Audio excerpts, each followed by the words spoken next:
হয়তো আরো sir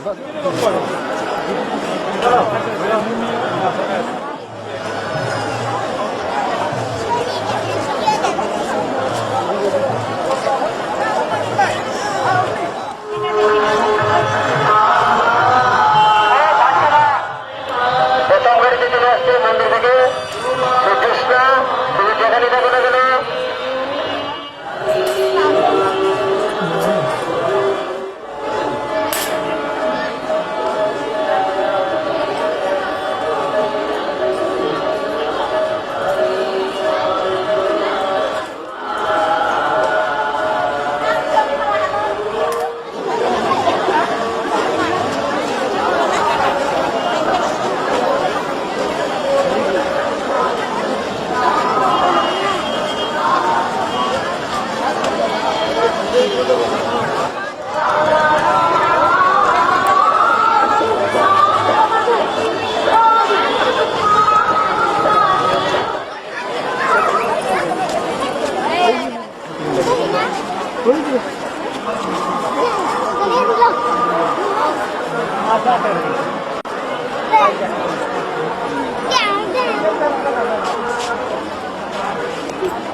green হাউসটা খোলেন গিয়ে যে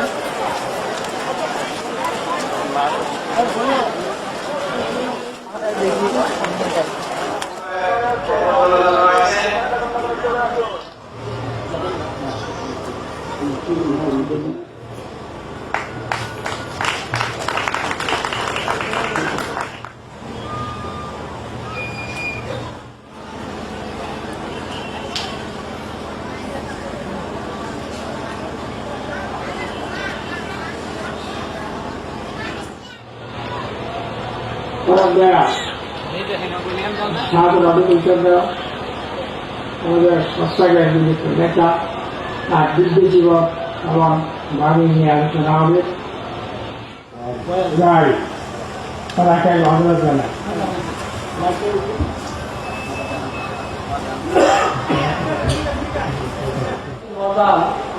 প্রথম বার্ষিক চরিত্র প্রতিষ্ঠান লোকদের সৃষ্টি বর্ণার আলোচনাঙ্কিত বর্ণা ৩৮তম শুভাগমন দিবস উপলক্ষে এই উৎসবের আনন্দ এই উৎসবের আয়োজন এই উৎসব আমি প্রতি বছরে আমাদের ঐতিহাসিক 22 নভেম্বর আমি পালন করে আসি কিন্তু আমার আসনের কুচিবাসী দাদার নির্দিষ্ট আশীর্বাদে যাতে সকল জনরাশির ছাত্রছাত্রী শিক্ষক কর্মচারী সবাই যেন উৎসবে উপস্থিত হয়ে আনন্দ উপভোগ করতে পারে এই উদ্দেশ্যে আমার এই 22 নভেম্বর পরিবর্তে 26 নভেম্বর উৎসব করা আমার নির্দেশ আশীর্বাদ করেছে আমি পুরাতন থেকে সাহিত্য প্রসারিত করা আমার কার্যক্রম অনুসারে বিভিন্ন অনুষ্ঠান আমি ইতিমধ্যে অতিক্রম করে আহিছো এটা এই ধর্ম হওয়া মানে শ্রী ঠাকুর আদর্শ মানুহৰ বাছাৰ জীৱন বৰ্ধনৰ যে অমৰনীতি মানুহ অনুসৰণ কৰি আজি পৃথিৱীৰ দিশেহারা মানুষ প্রগতি শাসনের মানুষ দুনিয়া ধ্বংসমূল সমাজ বাসার দ্বারা অনুসরণ করে বাসার পথ পাইছে জীবন প্রমোদ পাইছে প্রেম জীবন লাভ করছে সনাতন জীবন লাভ করছে কর্ম জীবন লাভ করেছে এই আদর্শ 80 বছর কাল দুনিয়ার বুকে লীলা করে সমগ্র দুনিয়ার বিভিন্ন সমস্যার সংকট জীবনের তথা দুনিয়ার মানব সমাজের সমস্যা সমাধান করি বল এই সবকে আমি আলোচনা করি আমি আমার দীর্ঘ তথা প্রবীণ ঋত্বিক শ্রদ্ধেয় ঝুলন রসিদা মেঘালয় সরকার প্রাক্তন মন্ত্রী মহোদয় আমি দেখতে পারি এই সভাপতি পাইছো আর আমার দীর্ঘপন্থী সকল তথা ঋত্বিক সকল আমার দরম কলেজের প্রাক্তন অধ্যাপক তথা সভাপতি শ্রদ্ধ কৃষ্ণ গাঙ্গুলি তেখেত আহিছে, তেখেত মঞ্চস্থ উপস্থিত। আমাৰ BTCৰ শিক্ষা বিভাগৰ প্ৰাক্তন সঞ্চালক তথা ঠাকুৰৰ দীক্ষা অধিকাৰী সভাপতি তীৰ্থ জগন নাৰ্জাৰী আৰু চৰকাৰী কৰ্মচাৰীৰ কৰ্মৰত শ্ৰী প্ৰভাত চন্দ্ৰ দাস আৰু কলেজৰ প্ৰাক্তন অধ্যাপক তথা প্ৰাক্তন অধ্যক্ষ মাননীয় শ্ৰী নৰেন্দ্ৰ মোদা এই ধৰ্মসূচীত থাকি অতি সুন্দৰ পৰিকাৰেৰে খুব নিয়াৰিকৈ শৃংখলভাৱে আপোনালোকে এই মনীষীসকলৰ এই বিক্ষোভ বন্ধুসকলক ঠাকুৰৰ আদৰ্শ কথা আলোচনা কৰিব, জীৱনত উপভোগ কৰিব, আপোনাৰ মংগল হ'ব তাকে আপোনাক অনুৰোধ জনাইছোঁ। শেষত সমস্ত আমাৰ ৰাজ্য চৰকাৰ মণ্ডলী ভৱিষ্যত উজ্জ্বল জীৱন কামনা কৰি ঠাকুৰৰ শিলচৰত আপোনালোকৰ মংগলৰ কাৰণে কৰি প্ৰাৰ্থনা জনাই মই আপোনাক এই উদ্দেশ্যে একটা ভাষণ আৰম্ভিছোঁ। জয় জয়।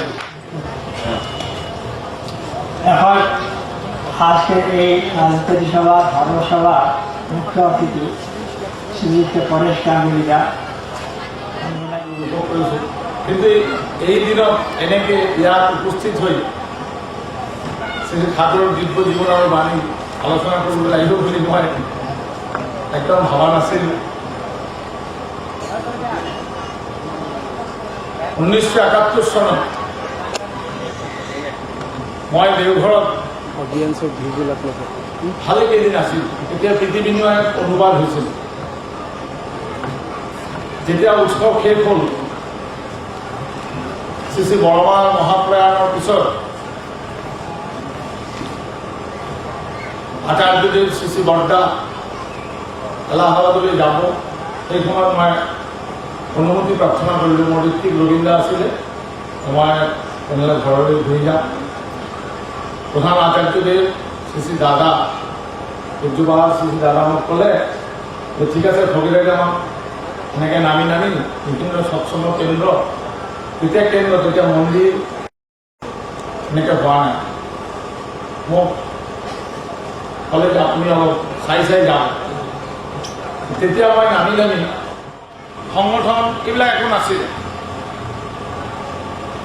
উমাদাক লক্ষ্য কৰিলোঁ, লগে লগে গাড়ীখন লৈ জীপ লৈ ইমান হাবি বননিৰ মাজত ইয়াত লৈ আহিল।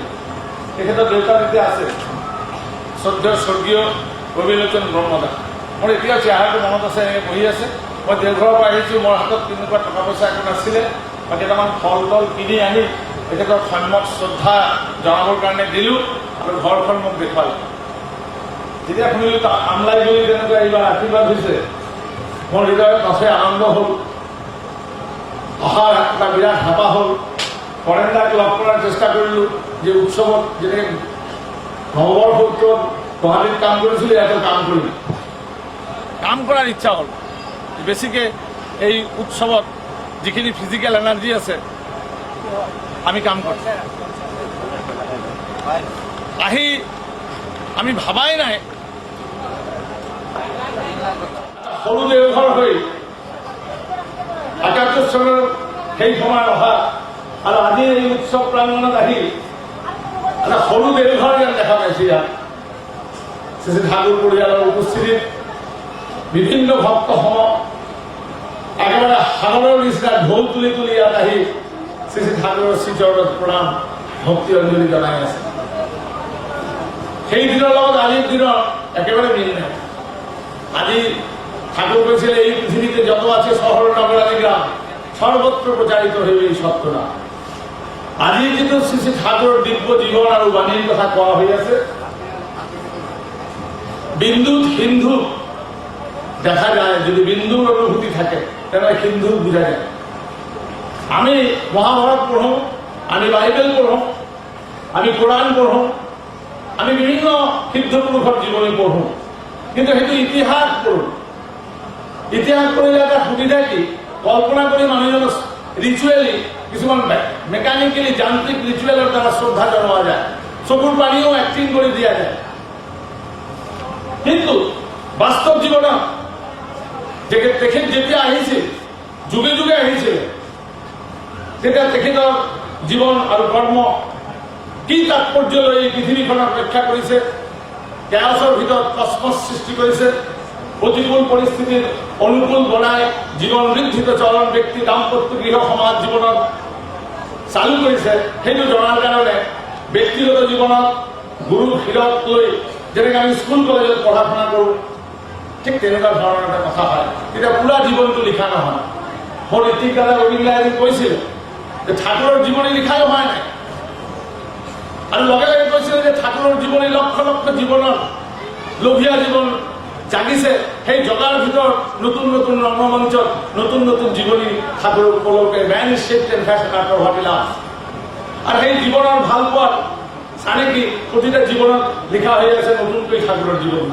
এই গোটেইখিনি জীৱনী একেলগে আমি ঠাকুৰৰ উপলব্ধি লিখা সম্ভৱ নহয় দিগন্তত বিজ্ঞানৰ অগ্ৰগতি কমাৰ্চিয়েলাইজেশ্যন বাণিজ্যিকৰণ হৈ গৈছে জীৱন ৰাজনৈতিকৰণ হৈছে জীৱন গতিকে জীৱনৰ প্ৰতি যিটো গভীৰ মৰম যিটো কস্মচ শৃংখলা পৰম পিতাৰ লগত মালিকৰ লগত জীৱনৰ মালিকৰ লগত সম্পৰ্ক সেইটো আমি কেতিয়াবা হেৰুৱাই পেলাওঁ আমি জীৱনত ভাল পাওঁ আমি ছেক্সৰ নহয় সেইকাৰণে আমি এইডছৰ চাফা নকৰোঁ আমি জীৱনত ভাল পাওঁ সেইকাৰণে অকল জিভৰ ভাল পোৱা নহয় যাৰ দ্বাৰা আমাৰ কনজিউমাৰিজম আৰু আমাৰ ভোগ বৃত্তি ইমান বাঢ়ি যায় যে এই ভোগ যন্ত্ৰতাত আমাৰ জীৱনত আনন্দ সেই আনন্দৰ পৰা আমাৰ আঁতৰি আহে জীৱন ধৰ্মৰ সম্পূৰ্ণ ৰূপ যিজন মানুহ বিবৰ্তিত মানুহ পুৰুষোত্তম যুগে যুগে আহে সেই মানুহ ভগৱানজনে একেই মানুহ একেই কথা কয় জীৱনৰ প্ৰেমৰ কথা জীৱনৰ মালিকৰ কথা আৰু সেই মালিকজন যুগে যুগে আহে আৰু তাৰে ইতিহাস বাইবেল তাৰে ইতিহাস আমি বুদ্ধদেৱ পাওঁ তাৰে ইতিহাসত আমি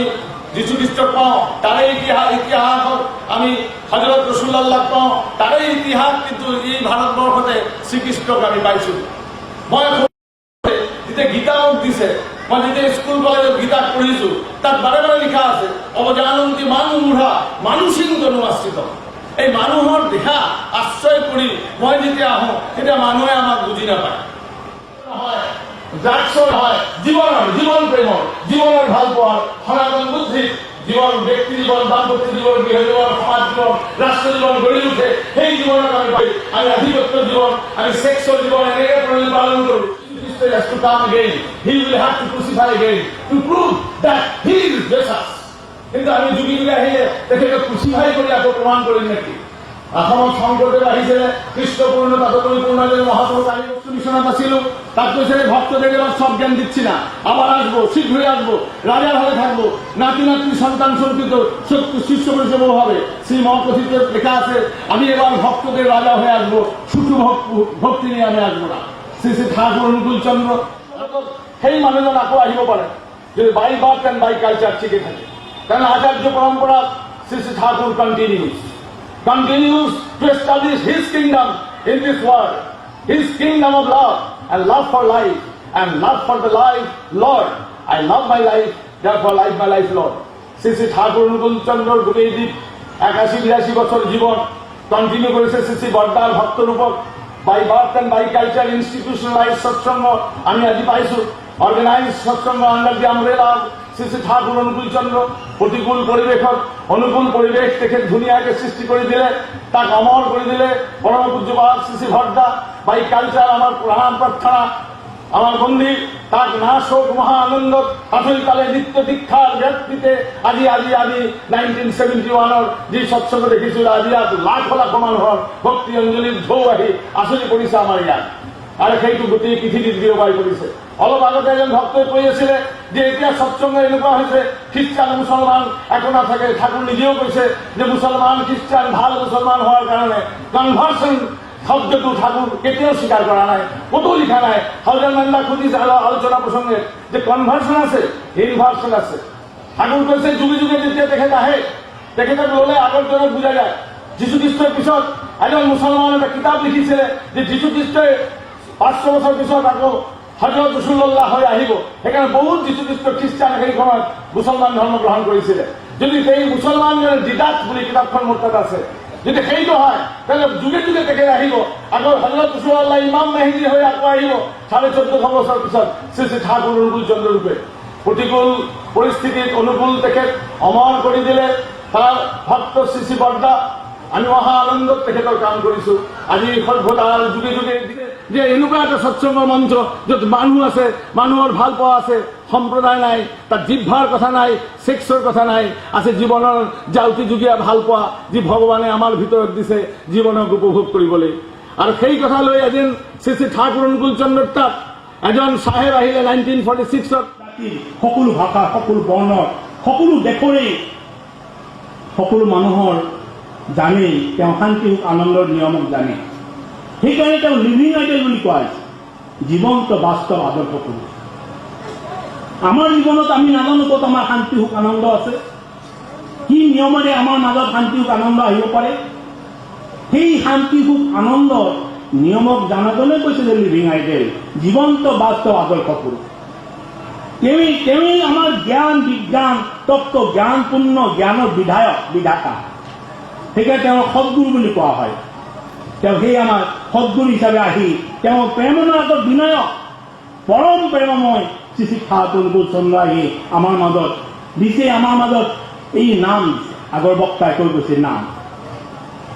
এই যে নাম লৈ আহিছে, এই নামৰ মাজেৰে মানুহৰ ভিতৰত এই নাম লোৱাকে আজি নহয়, এই নাম লোৱাকে কৈছে যে এই পুৰুষোত্তমৰ শ্ৰীচৰণত পাদপদ্মত আত্মসমৰ্পণ কৰাৰ নামেই হ'ল দীক্ষা। যে তেওঁৰ শ্ৰীচৰণত তেওঁৰ আশীৰ্বাদ, তেওঁৰ নিৰ্দেশ পালন কৰিম বুলি তেওঁৰ শ্ৰীচৰণত তেওঁৰ পাদপদ্মত নিজক সমৰ্পণ কৰাৰ নামেই হ'ল দীক্ষা। এই দীক্ষা আজি নহয়, আজি প্ৰাচীন ভাৰতৰ নিয়ম আছিলে। প্ৰাচীন ভাৰতৰ নিয়ম আছিলে যে তপোবন বিদ্যালয়ত ঋষিৰ আশ্ৰমত দীক্ষা লৈ শিক্ষা আৰম্ভ হৈছিল। সেই দীক্ষা সেই শিক্ষা আজি যুগৰ সন্ধিক্ষণত যুগৰ পুৰুষোত্তম ঠাকুৰ অনুকূল চন্দ্ৰই ঘৰৰ অংগীনাত গৃহ অংগীনাত লৈ আহিলে, ঘৰৰ পৰিৱেশত লৈ আহিলে। ঘৰৰ পৰিৱেশ কিয় লৈ আহিলে? আজি যিটো দেশৰ অৱস্থা আছে, দেশৰ যিটো সমস্যাৰ সৃষ্টি হৈছে, এই সমস্যা সমাধানৰ কাৰণে কিহৰ সমস্যা হৈছে? বিভিন্ন সমস্যাৰ আমি জড়িত হৈছোঁ। মূল কাৰণ হৈছে আমি বিনায়িত চৰিত্ৰ অধিকাৰী হ'ব খোজা নাই।